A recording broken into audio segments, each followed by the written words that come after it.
Welcome back to Blake's Blackbook.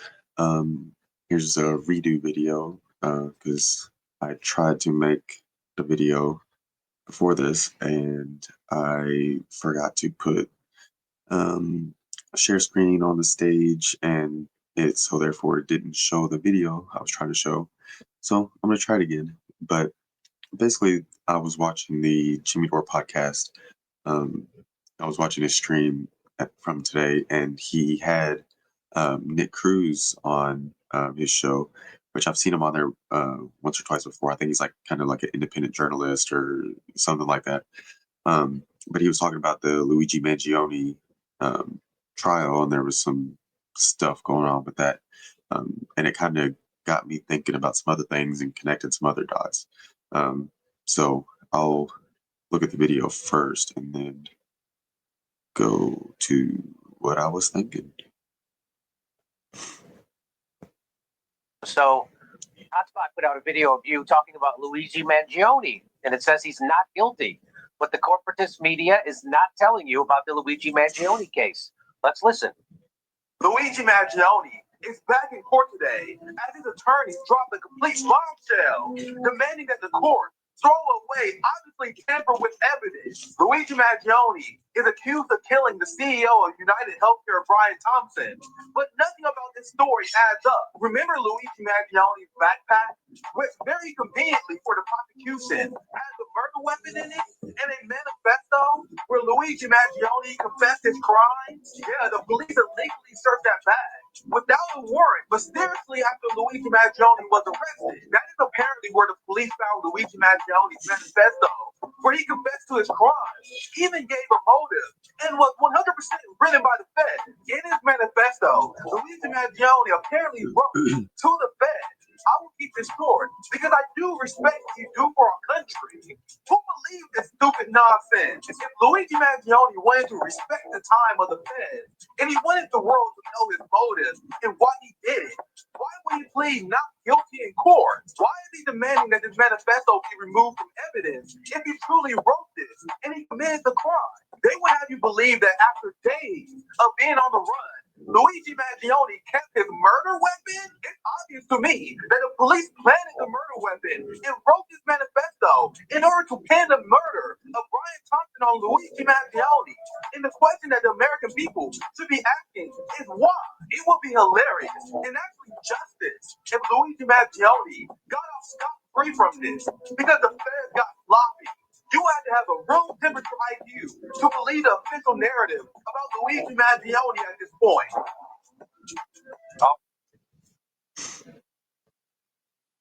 So, watching that kind of made me think of some other, I guess, connections to that. Sorry, I'm trying to figure out my stuff here. Okay, so the Luigi Mangione case, he is accused of taking out the United Healthcare CEO Brian Thompson. Now there's still kind of, from what I know, there's still kind of like questions around the identity of the shooter and whether or not it was Luigi Mangione. Like the pictures don't necessarily look like him too much, and I didn't play it but in the video that I was just showing, Nick Cruz was also mentioned how like the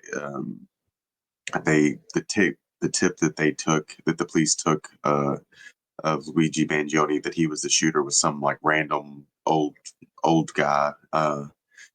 He didn't really have a connection, kind of like I don't really know exactly, but either way, it made me think how it was weird with his bag being looked through, and after being on the run for a couple of days, a guy who was smart enough to pull off this hit on a CEO, like figure out where he was, where he was at, like what time he was going to be there, when he was going to leave, all this type of stuff. He carried out this whole plot, but was carrying around the murder weapon for days after that, and got caught with it. That just, I mean, I guess it's possible for people to be that stupid, but it just seems a little odd. And then he had the manifesto that basically spelled everything out, for the feds. Um, to me, there's definitely similarities there, and with Tyler Robinson and the Charlie Kirk assassination. Um, the gun that was found, was some specific gun that was like from his grandpa, or that was like his grandpa's gun or something like that from like World War I or some shit. They found it in the backyard of a house that was actually owned by Palantir. Um, but they found the gun magically. There's questions about the identity of whether the people in some of the pictures that have been released of Tyler Robinson were actually Tyler Robinson, because it's kind of questionable. Um, his text messages to his trans girlfriend or whatever, um, basically spilling out, you know, all the reasons for the crime and that he committed the crime. And for someone who had like a 4.3 GPA and was like highly intelligent and all this stuff, it just doesn't seem logical. Doesn't necessarily make sense. Plus, there's with the Tyler Robinson and Charlie, there's so many things that are odd and weird around that one, but to kind of keep it related, I also feel like the the assassinations and these people were, they were patsies, in my opinion. Like Lee Harvey Oswald, they were used for a purpose for one reason or another. But um, they had their purpose of distracting people from certain things. I feel like I'm not sure exactly what all was going on around the time with the Luigi Mangione and Brian Thompson case. I'm not sure exactly what was going on in the world at that time. I'm sure I could find it out if I looked, but I do know that. Let me do this. There was some connections between Luigi Mangione and Nancy Pelosi. And right here in this third paragraph, at first he wrote in October that in October 2023, the Justice Department initiated a non-public antitrust investigation into United Health Group concerning potentially unlawful acquisitions, which resulted in the company's executives, including CEO Thompson and Chairman Stephen Hemsley, starting to sell substantial amounts of company stock, totaling $101.5 million by February 2024. So this guy, Huey Jack, lays out a good amount of information through what his Twitter feed here. I don't know. I don't want to look through it all. You can look for yourself at the headline USA. I'm sure there's plenty of other articles and everything, but this is from December 13th, 2024. But long story short, Brian Thompson here was the CEO of United and was whacked by Luigi. And Nancy Pelosi, who is notorious for being, her and her husband are some of the best stock traders alive, but they don't do insider trader. They don't do any insider trading or anything like that. But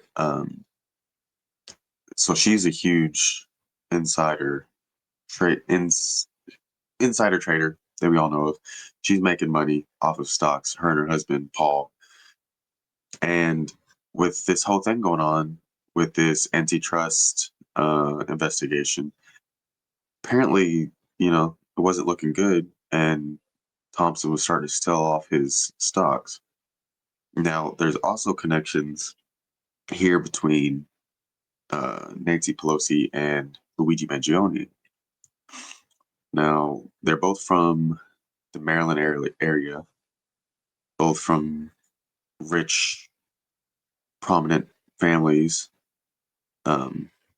in Maryland. Here's there's plenty in here. Let me see. See, I know it mentioned something about Luigi Mangione's grandpa. Let me see what this says real quick. My nose is running. It's wonderful. Mangione family in Maryland, known for their real estate and healthcare ventures, including Lorient Health Services. Nicholas B. Mangione Sr., the founder of Lorient Health Services, is Luigi Mangione's grandfather, as confirmed through family connections involving Luigi's cousin, Nino. Okay, and then here we go. Nancy Pelosi's brother was the mayor of Baltimore, 44th mayor of Baltimore from December 1967 to December 1971. Nino Mangione, Luigi's cousin, was elected to, I think it was state legislation, elected to Maryland House of Delegates in 2018 and began serving January 19th, 2019. Okay, so nothing too crazy. They both come from rich families in Maryland with connections to healthcare on the part of Luigi, the Mangione family, resorts and country clubs around the state. How did they get rich? There was a lawsuit here back in 2021, looks like, involving Lorient Health Services. It's a class action lawsuit.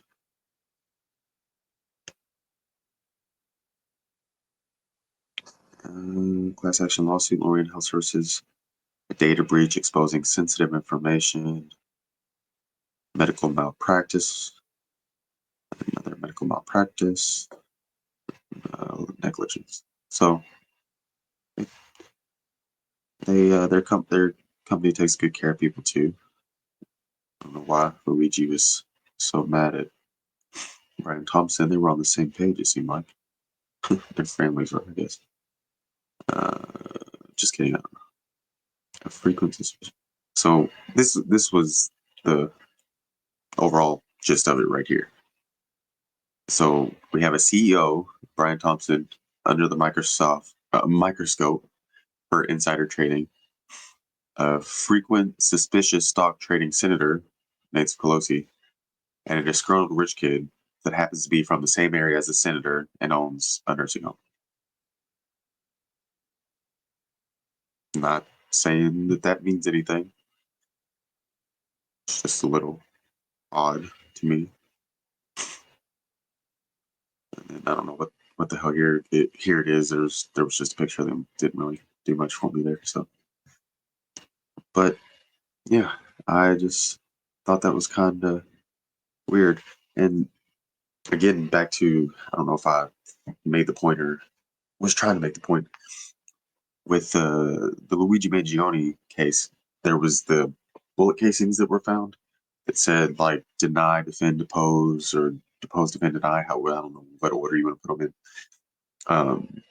There was that, and I think that could have been a distraction from, like, to get people focused on the pharmaceutical companies and how crappy our healthcare system is, and all this elitist versus the slaves, and the slaves are revolting because they're not getting the healthcare they need, and all that type of stuff.